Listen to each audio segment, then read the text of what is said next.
Feest. En dus arriveert het provinciaal bestuur van de Moon met hinder en wijn bij het nieuwe provinciehuis dat voor 80 miljoen euro verbouwd was. De 800 ambtenaren kwamen even jeder rinnend of op een fiets. Nieuwe postjes voor de entree van een nieuwe werkplek.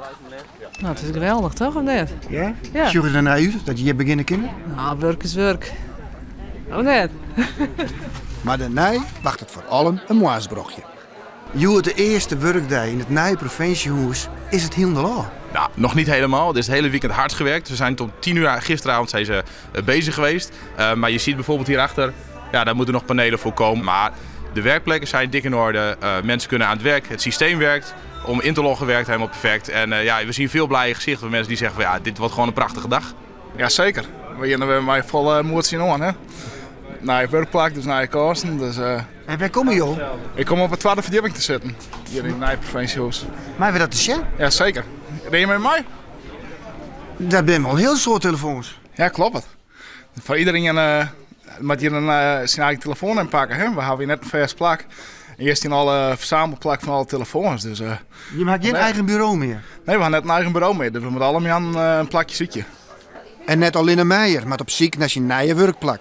Het nieuwe provinciehuis is zo groot dat gewoon collega's haast verdwalen. Dat ben correct even aan het zien, maar dat is eerst wel weer heel naar en oors, ja. Het is wel even wennen. Ja, zeker weten. En dan weer met de lift naar onderen.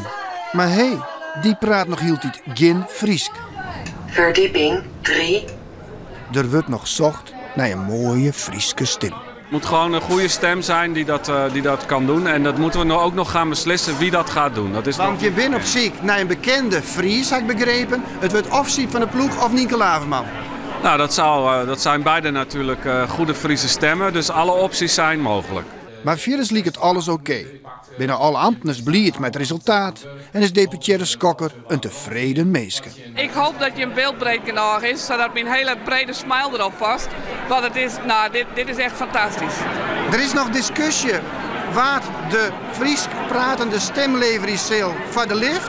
Het is of Nienke Laverman of Siep van de Ploeg. Waar had je voor elkaar? Oh, daar heb ik helemaal nog net aan nagedacht. Nou, een soort duet.